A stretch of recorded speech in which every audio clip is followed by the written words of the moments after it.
Now, this week, of course, is a heavy traveling weekend for most people in the United States, and Obama released a new highway funding program this week. Now, when he released it, he said that it's not socialism and it's not an imperial presidency and it's not crazy.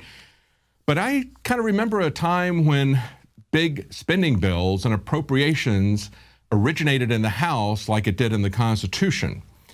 This is an important bill because we've had a lot of jobs that have come back since the major recession. There's been a 12% increase in transportation jobs. That includes airports, trucks, as well as rail. There's 4.5 million people that work in that sector, not even counting taxis.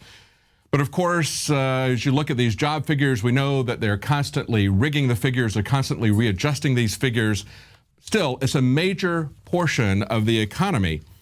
And so when Obama says that our infrastructure is decaying, and it truly is decaying, what's he going to do about it? Well, he's seizing the initiative on it without waiting for Congress. And of course, Congress is passively sitting back and letting him do it.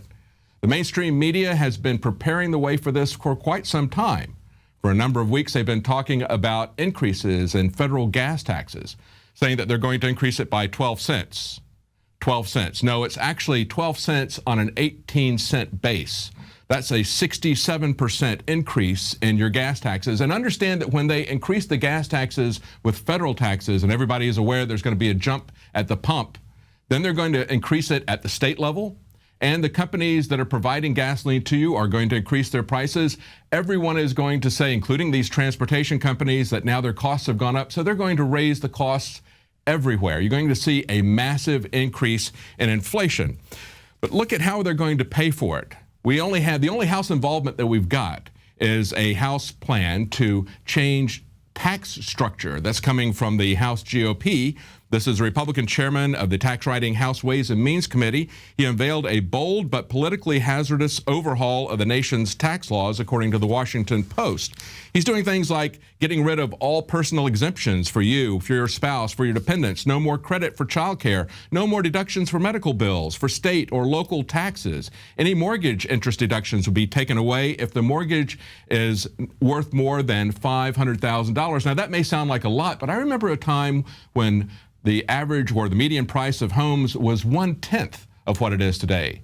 Inflation comes about very quickly. And when we have an inflationary tax structure, when we have a 67% increase in our gasoline taxes, that's going to fuel that kind of inflation. Now, the Washington Post points out that K Street lobbyists are very busy opposing this, and it really doesn't have a chance of passing. So, of course, it is going to go through that 67% tax increase. But let's look at not only how much it's going to cost, but what they're going to buy with it. The White House put out a fact sheet talking about President Obama laying out his vision for 21st century transportation infrastructure. That sounds familiar, doesn't it? Sounds like Agenda 21, and yes, it is in there. When he says this is not socialism, this is what he's talking about. He knows that people are going to criticize this because it is socialist planning. This is $302 billion that they're going to put in. And one of the very first line items on his fact sheet is Tiger competitive grants. Now, maybe you haven't heard about those, but this is something that they've used to build transportation infrastructure. Or is it? No, actually, if you go back to March 22nd, Reason Foundation had an interesting article about what these Tiger grants are doing and how they're not really tied to transportation. In this particular article, they talk about the city of Fresno, California, that's decided to try to revive a mall that's fallen into a dilapidated state. They got transportation funds of $15 million. Now, he's got earmarked for the Tiger competitive grants. He's got $600 million. So he could do one of these pretty much in nearly every state. Now, one of the things about this that they loosely tied this into transportation with was that this mall was close to the hub of a California high-speed rail system. Now, the authorities trying to get money to build this high-speed rail system because that's always the dream of the government. They always want to control your transportation. They don't want you to be independent in your own car. They want to put you in buses, especially into light rail. That's always been their dream. Problem is that in California, the only funds that the high-speed rail line has received is $3.5 billion from the feds. And the initial operating section alone is going to require $31 billion. But it's worse than that. Go back to his fact sheet. Look at the bottom of it. It says $4 billion to attract private investment in transportation infrastructure. Now, why would he have to attract private investment if it's a good deal? But of course, this is money that's going to be going to his crony capitalist friends and to bankers. Listen to how he describes it. He's going to capitalize a national infrastructure bank. He's going to create American fast forward bonds. There we go. It's going to be for the bankers. And what are they going to build with it? Well, it's going to be light rail systems, and it's going to be regional transportation systems. A good example of that is what's going on in Florida. They have a project, 750. It's the word 7 and the number 50 that's been opposed by people in Florida for quite some time now.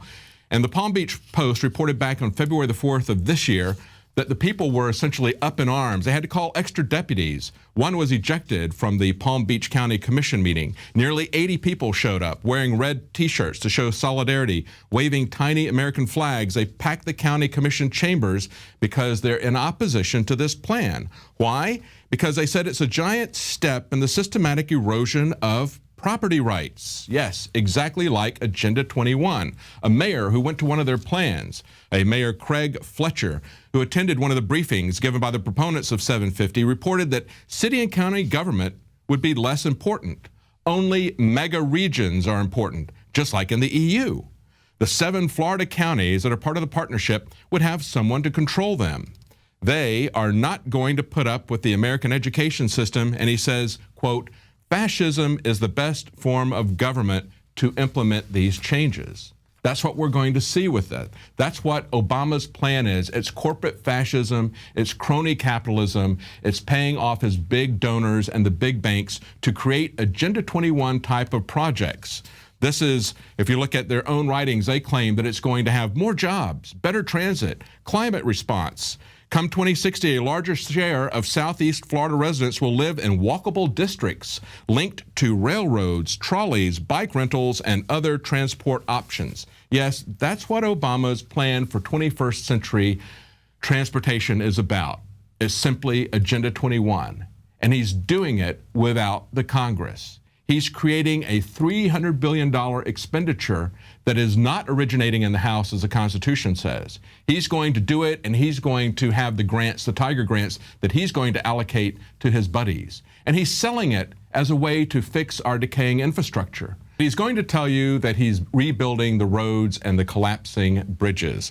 Now, one more look at his fact sheet, because he says this isn't an imperial presidency, but reading from his fact sheet, he says he wants to institutionalize best practices and insights from the president's previous executive orders and presidential memorandums. See, when Obama says that this is not about an imperial presidency, it's all about he knows he's got executive orders buried in there. When he says it's not about a socialism, he knows that he's laying out a plan for Agenda 21, and that's precisely what this is. The globalists have controlled the mainstream media for a long time, but now they're expanding, making the weaponization even more vicious and deceptive. All the major networks are state-run. We are partnering this year with the NFL. The NFL has become a political weapon against the Second Amendment and pushes Obamacare. MSNBC tells us that our children belong to the state. We have to break through our kind of private idea that kids belong to their parents or kids belong to their families and recognize that kids belong to whole communities. The brainwashing media machine has been turned up on high, and it's time for humanity to double down on the true people's media and strike back against the tyrants that are destroying our civilization with their lies and fraud. We are the resistance. You are the resistance. You are the info war. It is more important than ever to realize that we are not the alternative media. We are the true media. The establishment dinosaur press is dying. We are in an information war, and we are losing that war. Join us at InfoWarsNews.com and PrisonPlanet.tv. Members can share their memberships with up to 11 people. By subscribing, you will literally be buying war bonds in the info war to expand our operation in the face of the tyrants. Join us at PrisonPlanet.tv.